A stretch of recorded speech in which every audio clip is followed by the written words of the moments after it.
کیا مولا علی رضی اللہ تعالیٰ عنہ کا گھوڑا یا تلوار آسمان سے نازل ہوئے تھے؟ کیا شیعہ کا یہ موقف صحیح ہے؟ بالکل جھوٹا موقف ہے جی، اگر کسی شیعہ کا ہے یہ موقف۔ ویسے تو ایسے بھی اسمان تو ہی نازل ہوئے ہیں، ٹھیک ہے، ہمارا رزق بھی اسمان سے قرآن سے آتا ہے کہ نازل ہوا ہے، وہ اللہ کے پاس ہے، انا للہ و انا الیہ راجعون، سارے اسمان سے ہی آئے ہیں، اللہ کی طرف لوٹ کے جانا ہے۔ باقی اس کو کوئی معجزے کے طور پہ کہنا کہ مولا علی کی تلوار یا گھوڑا وہ آسمان سے آیا تھا، وہ تو ہمارے محبوب صلی اللہ علیہ وآلہ وسلم کی مبارک تلوار اور گھوڑا وہ بھی آسمان سے نہیں آیا تھا، اسی زمین سے ہی تھا۔ باقی نسبت تو آپ ضرور محبت کریں، ہم تو کہتے ہیں کہ نبی علیہ السلام کی جتنی چیزیں ہیں اگر صحیح تبرکات ہوں، وہ تو صحیح بخاری میں ہے کہ نبی علیہ السلام کا ایک مبارک کرتا تھا جو ام سلمہ نے حضور کی وفات کے بعد نکالا اور کہا یہ حضور کا کرتا ہے، جس پہ کڑھائی ہوئی تھی، یہاں پہ بھی ریشم کی، 4 انگلی تک، صحیح مسلم میں اجازت ہے، آپ ریشم کی کڑھائی بھی کرا سکتے ہیں، 4 انگلی سے زیادہ چوڑی نہ ہو۔ اور ام سلمہ کہتی ہیں ہم اس کا دھون مریضوں کو شفا کے لیے پلاتے ہیں۔ اس طرح صحیح مسلم میں آتا ہے کہ نبی علیہ السلام کی بیوی نے جو ہے وہ بال مبارک حضور کا نکالا، ایک جو ان کے پاس تھا محفوظ، اس کا دھون بھی مریضوں کو شفا کے لیے۔ حضور کے تبرکات کا وسیلہ میرا 43 نمبر لیکچر دیکھ لیں، وسیلہ اور توسل پہ۔ حضور کی نسبت کی جو چیزیں وہ تو ہم الحمدللہ مانتے ہیں، اس میں تو کوئی شک نہیں ہے۔ آپ صلی اللہ علیہ وسلم کی مبارک تلوار بھی تھی ایک، مولا علی کی تلوار کا ذکر ہوا ہے تو مولا علی تو پھر بعد میں حضور کی تلوار استعمال کرتے تھے۔ جنگ جمل صفین نہروان حضور کی تلوار سے لڑی ہے مولا علی نے۔ نبی علیہ السلام کے علمی وارث سیدنا علی تھے، میں حکومتی وارث کی نہیں بات کر رہا، حکومتی وارث صحابہ کے اجماع سے حضرت ابوبکر تھے، باقی علمی طور پہ سارے ہی تھے، لیکن حضرت علی تو میں نے بتایا کہ صحابہ اکرام بھی جن مسئلوں میں پھنستے تھے مولا علی سے پوچھتے تھے۔ مسلم شریف میں 639640 نمبر حدیث ہے کہ سیدہ عائشہ سے کوئی آگے پوچھتا ہے کہ جرابوں پہ، یعنی یہ موزوں پہ اور جرابوں پہ مسح کی مدت کتنی ہے، تو انہوں نے کہا علی ابن ابی طالب کے پاس جاؤ، ان کا زیادہ وقت رسول اللہ کے ساتھ گزرتا تھا سفر و حضر میں، بیوی سے زیادہ تو کوئی قریب نہیں ہوتا، لیکن اما عائشہ کہہ رہی ہیں کہ علی مجھ سے زیادہ حضور کے قریب ہیں، وہ تمہیں بتائیں گے۔ تو مولا علی نے کہا کہ نبی علیہ السلام نے مسافر کے لیے 3 دن اور 3 رات یعنی 72 گھنٹے اور مقیم کے لیے 24 گھنٹے 1 دن اور 1 رات مقرر فرمائے تھے کہ ایک دفعہ وضو کر کے جب موزے یا جرابے پہن لیجئے تو آپ مسح کر سکتے ہیں۔ تو یہ ان کا علمی مقام تھا۔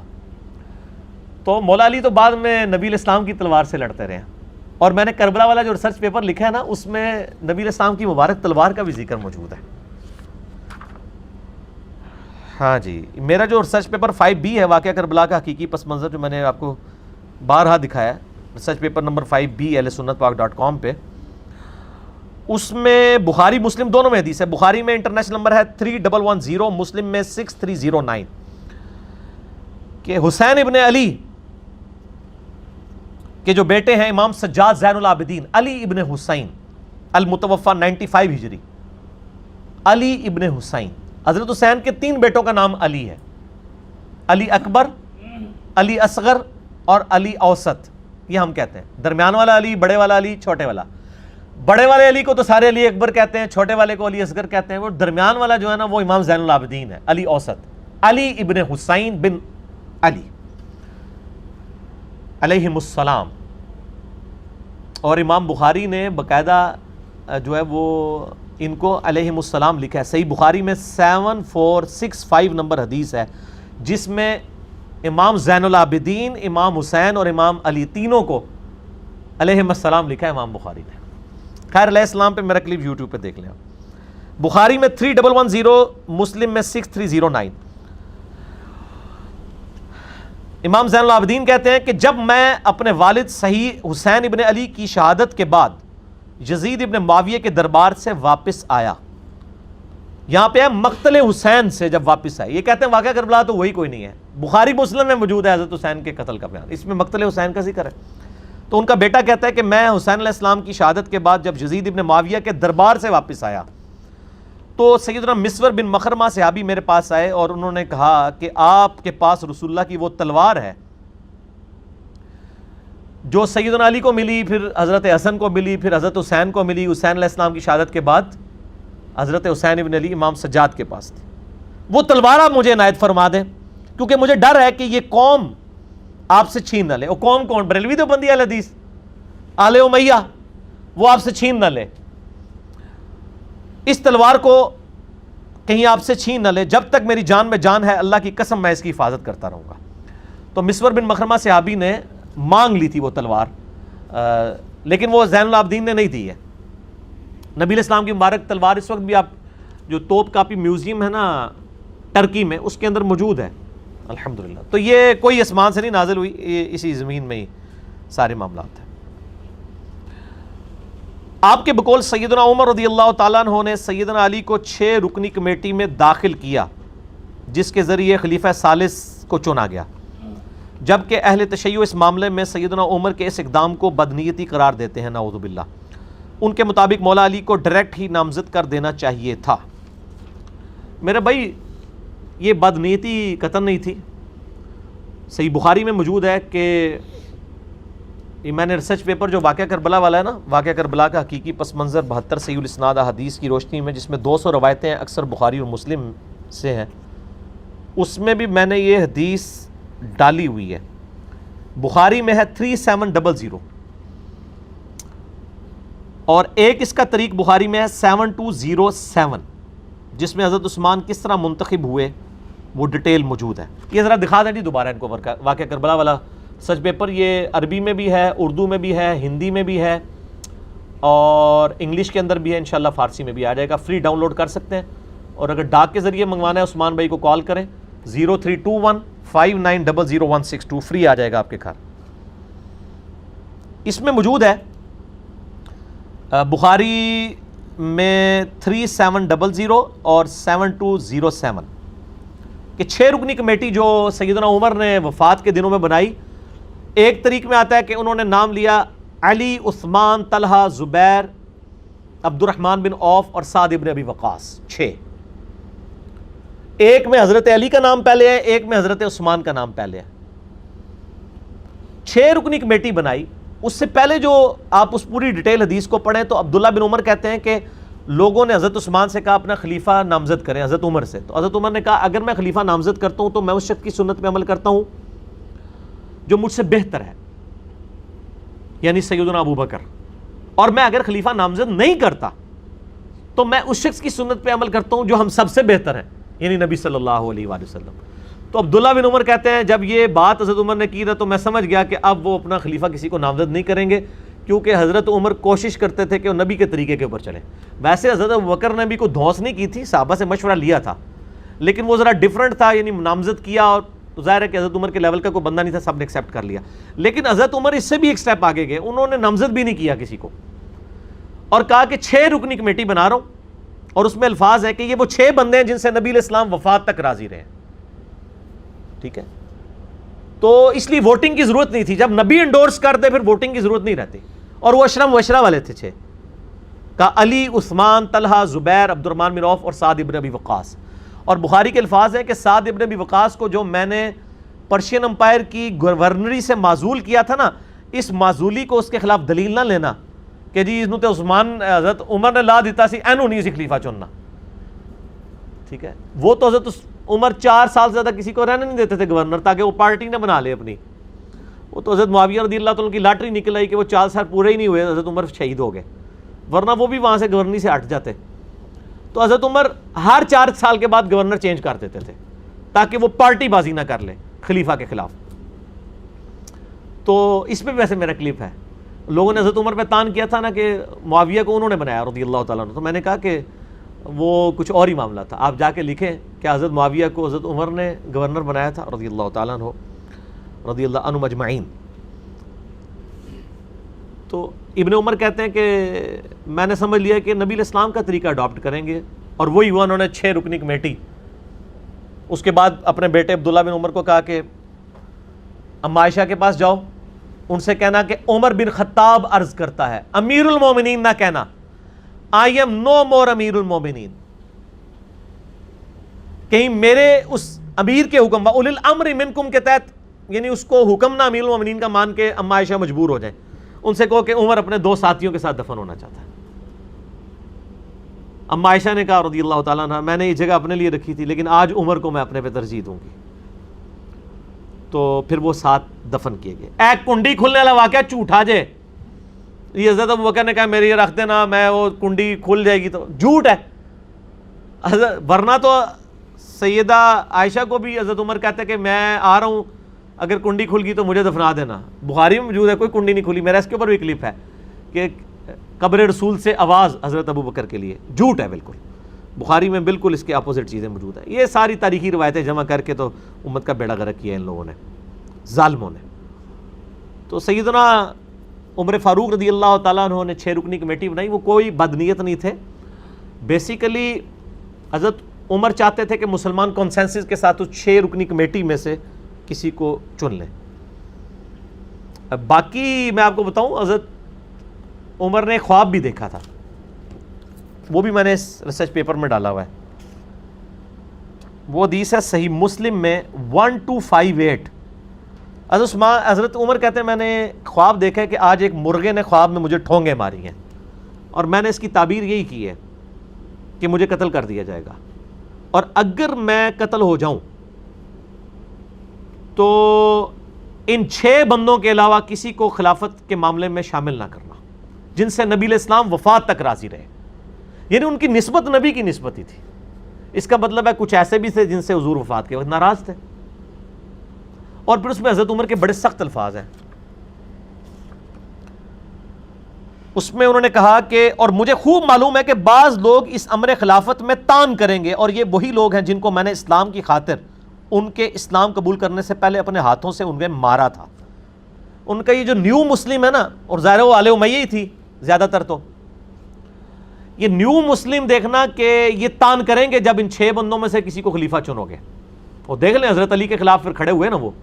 حضرت عمر نے کہا کہ، اور اس کے آگے پھر بڑے سخت الفاظ ہیں، میں یعنی وہ حضرت عمر کے ریفرنس سے ہی بیان کرتا ہوں. حضرت عمر کہتے ہیں میں نے ان کو اپنے ہاتھوں سے مارا کیا ہوا ہے اور فتح مکہ پہ معافی مانگ کے مسلمان ہوئے ہیں. پس اگر یہ لوگ ایسا کریں یعنی خلافت میں تان کریں تو جان لینا کہ وہ اللہ کے دشمن، کافر اور گمراہ ہیں. اتنا ڈاڈا فتویٰ. باقی آپ میرا ڈیٹیل دیکھ لیں. خلافت راشدہ کے 30 سال، مسئلہ 162A اور B.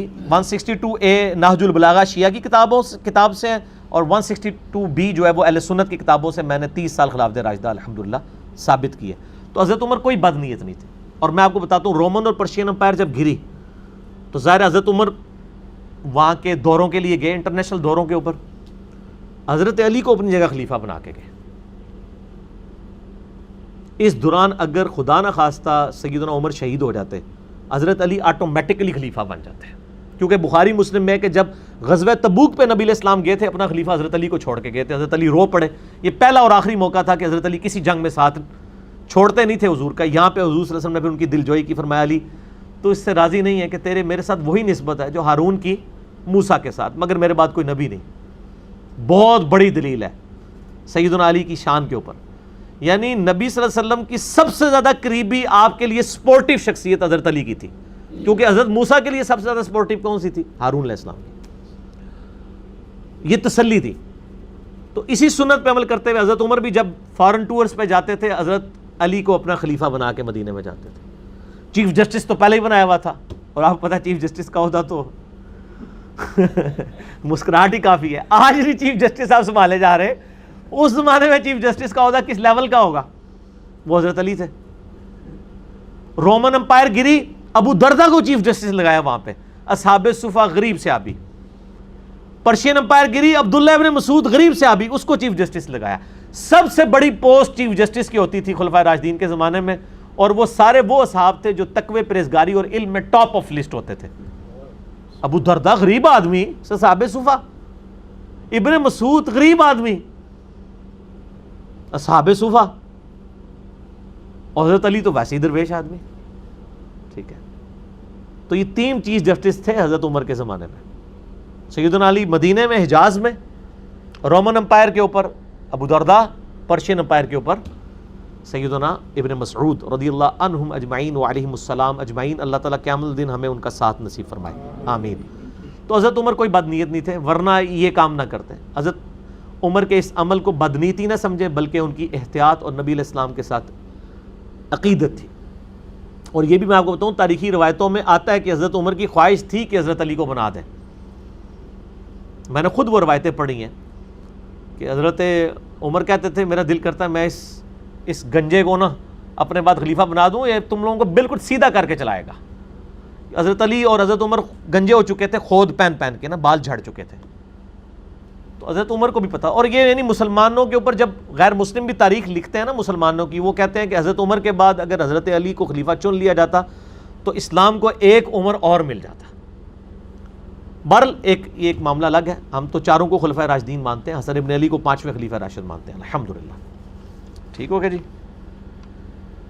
تو ہم نہ رافضی ہیں نہ ہم ناسبی ہیں، بلکہ نہ میں وابی نہ میں بابی، میں ہوں مسلم علمی کتابی. یہ اگلا سوال ہے، اس کے بعد انشاءاللہ سموسوں کا وقفہ کرتے ہیں. صحیح بخاری میں حدیث ہے 7465، اس کی آپ شرح کیا کریں گے؟ ناسبی حضرات اسے بہت اچھالتے ہیں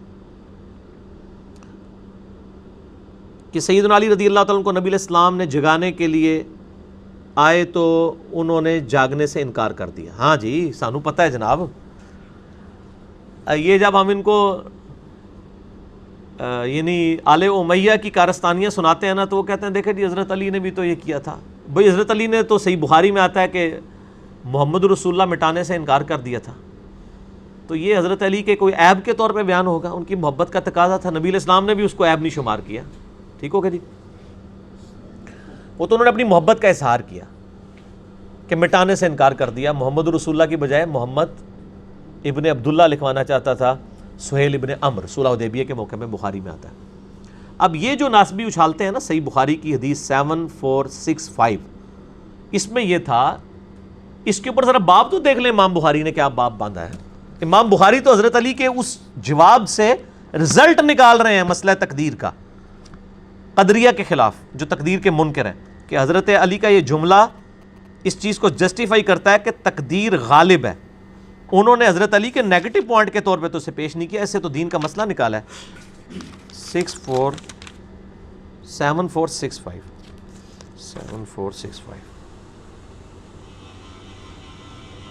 ہاں جی.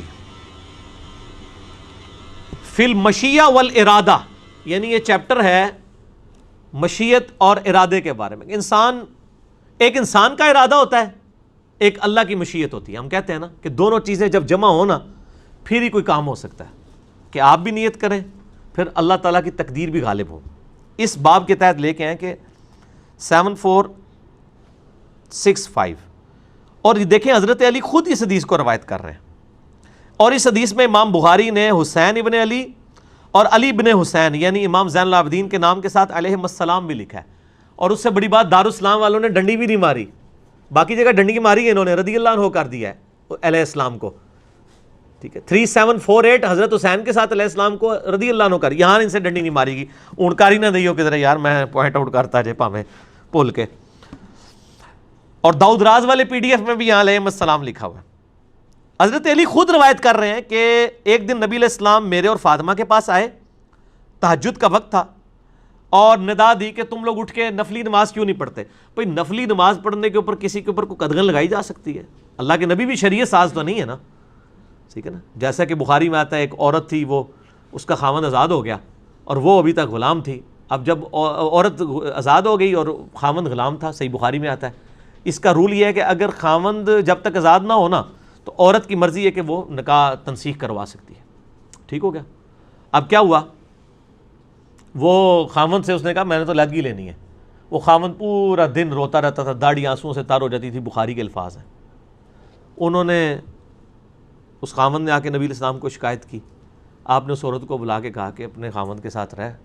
کہ یا رسول اللہ میں آزاد ہوں، یہ غلام ہے، میں نہیں اس کے ساتھ رہنا چاہتی.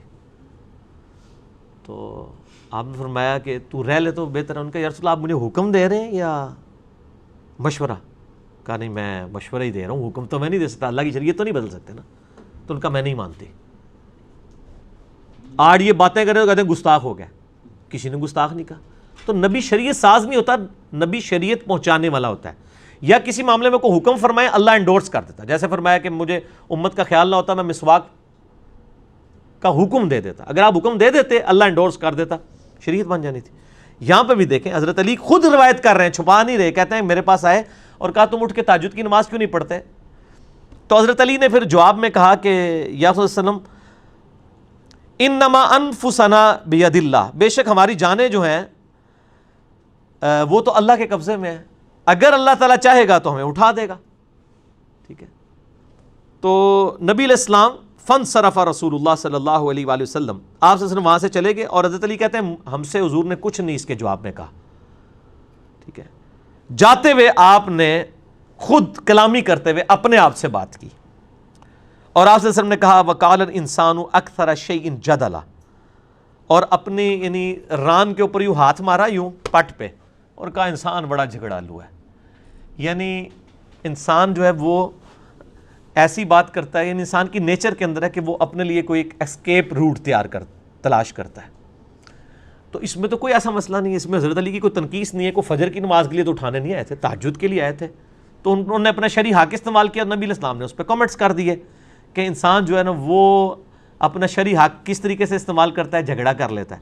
اگر یہ کوئی خلاف شرع بات ہوتی تو نبی پہ واجب ہوتا ہے وہ اسی ٹائم ٹوک دیا کرتے تھے. حضرت علی کے الفاظ ہیں مجھے نبی نے کچھ نہیں کہا. انہوں نے آپس میں بات کی کہ یہ یعنی حضرت علی نے جو جواب دیا انہوں نے اپنے لیے ایک ایکسکیوز بیان کر دیا، جو لیم ایکسکیوز نہیں تھا، بالکل صحیح ایکسکیوز تھا. اور اس سے امام بخاری نے قدریہ والا جواب تلاش کیا. اس میں حضرت علی کی کوئی تنقیص نہیں آئی ہے کہ حضرت علی رضی اللہ عنہ نے نبی علیہ السلام کی نافرمانی کی، نعوذ باللہ. یہ تو کوئی ایسا مسئلہ نہیں، تو نفلی عبادت تھی، اس کے اوپر تو نبی علیہ السلام خود قدغن نہیں لگا سکتے تھے. ٹھیک ہے. اور جہاں قدغن لگانی ہوتی تھی وہاں پر سخت الفاظ میں ہوتی تھی، جیسا کہ بخاری مسلم میں آتا ہے کہ نبی علیہ السلام کو پتہ چلا کہ ابو جہل کی بیٹی کے ساتھ حضرت علی نکاح کرنے لگے ہیں. تو آپ نے فرمایا کہ اللہ کے نبی کی بیٹی اور دشمن کی بیٹی ایک جگہ جمع نہیں ہو سکتی. حالانکہ حضرت علی کہہ سکتے تھے یا رسول اللہ صلی اللہ علیہ وسلم اللہ نے 4 شادیوں کی اجازت دی ہوئی ہے، لیکن ان کو پتا تھا نہیں میرا عام سٹیٹس نہیں ہے، میں داماد رسول ہوں اور آل رسول مجھ سے چلنی ہے. اور پھر آپ نے فرمایا کہ اے علی جس نے فاطمہ کو تکلیف دی، فاطمہ میرے جگر کا ٹکڑا ہے، جس نے اسے تکلیف دی اس نے مجھے تکلیف دی. ٹھیک ہے نا جی. تو حالانکہ اب یہ معاملہ میں شریعت میں ایک مخصوص حکم حضرت علی کے لیے آ گیا کہ حضرت فاطمہ کی زندگی میں ان کو دوسری شادی کی اجازت نہیں تھی. حضور خود کی ہیں، باقی صحابہ نے کی، حضرت علی کو اجازت نہیں تھی. اب یہ ضرورت آپ صلی اللہ علیہ وآلہ وسلم نے یہ حکم فرما دیا نا تو بس ٹھیک ہے، یہاں پہ کوئی حکم نہیں فرمایا، لہٰذا یہ حضرت علی کی تنقیص پہ پیش کرنا بالکل جو ہے وہ جرم ہے. ایک اور سوال بھی ہے، اس کو کور کر لیتے ہیں، باقی انشاءاللہ پھر ہم بعد میں کریں گے وقفے کے بعد. بعض ناسبی اہل حدیث، یعنی اہل حدیث کے اندر جو ناسبی ہیں، ان کا کہنے کا مطلب یہ ہے، اہل حدیث کو نہیں کہہ رہے. صحیح مسلم میں 4577 نمبر حدیث پیش کرتے ہیں کہ عباس بن عبد المطلب نے سیدنا علی رضی اللہ تعالیٰ عنہ کو گالیاں دیں، اور اس سے وہ آل امیہ کا سیدنا علی پر ممبروں پر سب و شتم کرنے کا دفاع کرتے ہیں. واہ، ہم تو کہتے ہیں انہوں نے بھی گالیاں دی تو غلط کیا، اور آل امیہ نے بھی کیا غلط کیا، دفاع کیوں کرتے ہیں؟ اسے چنگی عقل ماری ہوئی ہے. صحیح بخاری مسلم کی حدیث ہے میری بیٹی فاطمہ بھی چوری کرے اس کے بھی ہاتھ کٹیں گے. تو بھائی عباس ابن عبد المطلب نے اگر حضرت علی کو گالیاں دیں تو انہوں نے بھی غلط کیا، اور بعد میں اگر حضرت معاویہ رضی اللہ تعالیٰ کے دور میں اور آل امیہ کے دور میں جو بخاری مسلم سے میں نے کئی احادیث جو ہیں واقعہ کربلا والے ریسرچ پیپر میں لکھی، ممبروں پہ حضرت علی پہ سب و شتم ہوا تو وہ بھی غلط ہے. نبی علیہ السلام نے تو یہ کرائٹیریا دیا ہے، غلط کرے کوئی بھی وہ غلط ہے، تو دفاع تو ہوتا نہیں ہے. باقی وہ اس سے یہ لیتے ہیں کہ جی آل امیہ نے بدعت نہیں ایجاد کی حضرت علی کو برا کہنے کی، یہ عباس نے بدعت نعوذ باللہ ایجاد کی ہے. اب دیکھیں لوگ یہ سمجھتے ہیں لوگ گھاس کھاتے ہیں، یہ ایک واقعہ تھا، ایک واقعہ. کیا عباس ابن عبد المطلب روزانہ ممبر پہ چڑھتے تھے اور حضرت علی کو کہتے تھے کہ تو بڑا دغا باز ہے، تو بڑا گناہ گار ہے، تو بڑا فراڈی ہے، نعوذ باللہ؟ وہ ایک واقعہ تھا. اور کون ہے حضرت عباس؟ کون ہے آپ کو پتہ ہے؟ حضرت علی کے چچا ہیں. اور صحیح مسلم میں آپ نے یہ حدیث پیش کی، میں مسلم سے ہی آپ کو جواب دیتا ہوں. مسلم میں حدیث ہے 2277، مشکات میں بھی زکات والے چیپٹر میں مل جائے گی. حضرت عباس کی زکات کا جب معاملہ آیا تو نبی علیہ السلام نے حضرت عمر کو کہا کہ عباس کی زکات میں دوں گا. عمر تجھے نہیں پتا چچا باپ کی مثل ہوتا ہے، چچا باپ کی مثل ہوتا ہے. تو حضرت عباس حضرت علی کے کیا لگے؟ باپ. او باپ، میرا باپ بھی مجھے ابھی تک اتنی بڑی عمر میں گالیاں نکال لیتا ہے، اور آپ لوگ ماشاءاللہ گواہ بھی ہیں اس کے اوپر. ٹھیک ہے نا. وہ غصے میں مطلب باپ اور بیٹے کا تو رشتہ ہی کچھ اور ہوتا ہے. ٹھیک ہو گیا جی. تو اس طرح کی بات نہیں کرنی چاہیے. یعنی حضرت عباس نے اگر حضرت علی کو کہہ دیا تو ایک واقعہ تھا نا، ہو گیا، ختم ہو گیا. یہ تو نہیں تھا کہ ہر جمعے میں ہر عید کے خطبے میں علی پر لعنت، علی سے محبت کرنے والوں پہ لعنت، نعوذ باللہ من ذالک. صحیح مسلم میں آپ حدیثیں کھول کے دیکھ لیں، یہ ممبروں پہ کہلوایا جاتا تھا. صحیح مسلم میں 6229 نمبر حدیث ہے اور میں نے وہ ایک لیکچر ریکارڈ کرایا ہے، رپلائی ٹو الیاس قادری آن حضرت معاویہ رضی اللہ تعالیٰ عنہ، اس میں آپ دیکھ لیں، میرا واقعہ کربلا والا ریسرچ پیپر پڑھ لیں، اس سے دفاع نہیں ہوگا۔ اور پھر اس میں ایک سٹیپ آگے جائیں، صحیح بخاری میں 1393 نمبر حدیث ہے، اما عائشہ کہتی ہیں رضی اللہ تعالیٰ عنہ، نبی علیہ السلام نے فرمایا مردوں کو گالی مت دو، وہ اپنے انجام کو پہنچ چکے ہیں، اگر اچھے اعمال کیے تھے تو اچھے انجام کو، برے اعمال کیے تو برے انجام کو۔ جو مر جائے نا اس کو آپ گالی نہیں دے سکتے، البتہ کسی مرے ہوئے بندے کی غلطی ہائی لائٹ ہو سکتی ہے اس حوالے سے جس سے امت کو نقصان ہو رہا ہو، اس پہ لعنت نہ کریں، اس پہ گالی گلوچ نہ کریں۔ میں تو آپ نے کبھی مجھے دیکھا ہے کہ میں نے امام رضا بریلوی، اشرف تھانوی، رشید احمد گنگوہی، امام ابن تیمیہ، اتنے بڑے بڑے لوگوں کی میں نے ہمیشہ غلطیاں ہائی لائٹ کی ہیں، اور ہمیشہ کہا ہے کہ امام رضا بریلوی صاحب لکھتے ہیں، فرماتے ہیں، میں نے کبھی ان کی ذات کو ٹارگٹ کر کے کبھی ان پہ لعنت نہیں کی، ان کی علمی غلطی ہائی لائٹ کرتا ہوں۔ وہ تو قرآن میں حضرت یوسف علیہ السلام کے بھائیوں کی بھی غلطی ہائی لائٹ ہوئی ہے، سب سے بڑھ کے حضرت آدم کی ہوئی ہے، اور قرآن میں سورۃ الاعراف میں آیا کہ اے اولاد آدم، ہم حضرت آدم کی غلطی تمہیں اس لیے بیان کر رہے ہیں تاکہ تمہارے ماں باپ کو جس طرح ورگلایا تھا شیطان نے، تمہیں نہ ورگلا دے۔ تو اس طریقے سے اسلامی نظام حکومت میں خلافت کے قیام کے دوران ٹوٹی کمند کہاں سے خلافت راشدہ ختم ہوئی، کس طرح ملوکیت میں بدلی، یہ ٹاپک مولانا مودودی نے بھی خلافت و ملوکیت میں لکھا، یہی ریسرچ پیپر میں ہم نے 200 حدیث بخاری مسلم سے اکثر حدیث ہیں اسے جسٹیفائی کیا۔ یہ دو الگ معاملات کو آپ مطلب کمپیئر نہ کیا، اس طرح کی جو کرتے ہیں، میں نے اکثر 55B میں بھی اس کا جواب دیا تھا کہ عباس ابن عبد المطلب کا ایک واقعہ ہوا، ختم ہو گیا، تو یہ کہنا کہ بنو عباس نے یہ بدعت ایجاد کی، بدعت ممبروں پر وفات کے بعد کرنے والا معاملہ ہے، یہ تو ایک واقعہ ہے، یہ تو واقعہ ان دو چیزوں کو زمین و آسمان کا مطلب آپ ملا رہے ہیں، آپ سمجھیں لوگ گھاس کھاتے ہیں اور لوگ آپ کی بات کو مان لیں گے۔ آپ میرے بھائی اپنے گدھوں کو بے شک لکیریں پھیر کے زیوریں بنا کے آپ لوگوں کے سامنے پیش کریں، لوگ پہچان لیں گے، کیونکہ جب گدھا بولے گا تو پتہ چلے گا او یہ گدھا ہے، تو لوگوں کو پتہ چل جائے گا اچھا یہ ناسبی بول رہا ہے، یہ اہل حدیث نہیں ہے، یہ ناسبی ہے، جب حضرت علی کا بغض نظر آ رہا ہوگا۔ تو نہ ہم رافضی ہیں نہ ہم ناسبی ہیں، کیوں؟ کیونکہ نہ میں وابی نہ میں بابی، میں ہوں مسلم علمی کتابی۔